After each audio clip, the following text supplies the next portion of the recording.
弟兄姐妹，大家平安。我们今天经文来到了马可福音的第12章13到17节。在这段经文当中，有些法利赛人和希律党徒的人，他们奉命来见耶稣，想要从他的话里面找把柄来陷害他。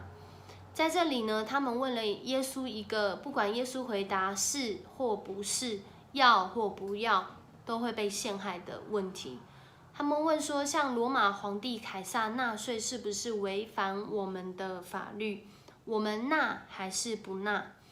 对这群属于上帝的人来说，罗马帝国从来就不是他们的国家，所以像罗马帝国纳税，虽然是在这个国家里面，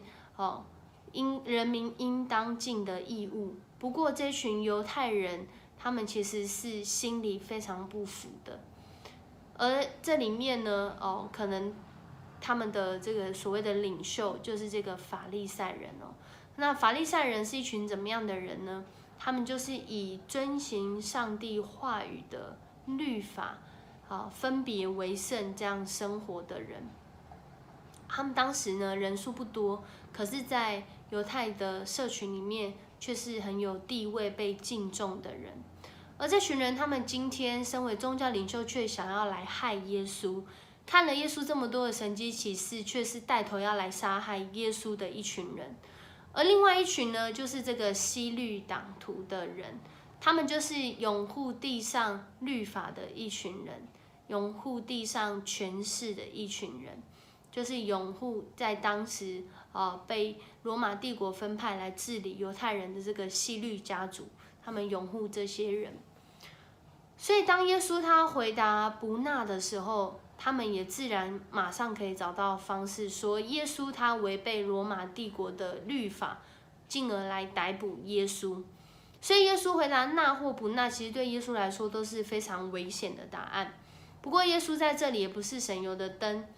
他要求这些人拿出一个银币，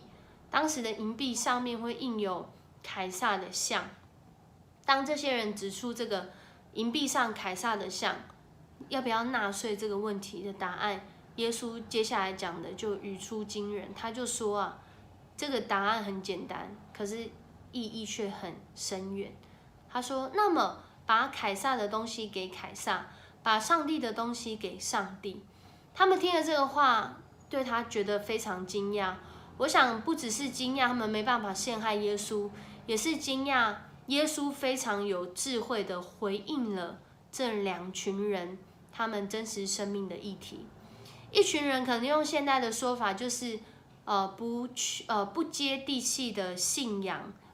不接地气的信仰的一群代表法利赛人，或是另外一群就是没有敬虔的生活的这一群人，他们不认识上帝，他们没有活在这个上帝的不论是律法还是心意里面。在这段经文让我们很清楚的看见，当耶稣他在马太福音就有说到，他来了不是要废除律法，而是要成全律法，成全上帝律法中那真实的爱和怜悯，成全上帝律法中那真实的敬虔敬畏的生活。求神帮助我们在今天一天的开始，我们进入在这世上，遵行了世上许多应该要接地气的生活法则。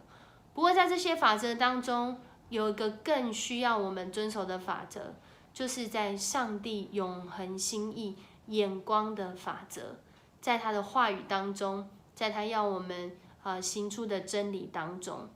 就是那个效法耶稣，活出从他来有智慧有真理的生命。求神帮助我们，我们一起来祷告。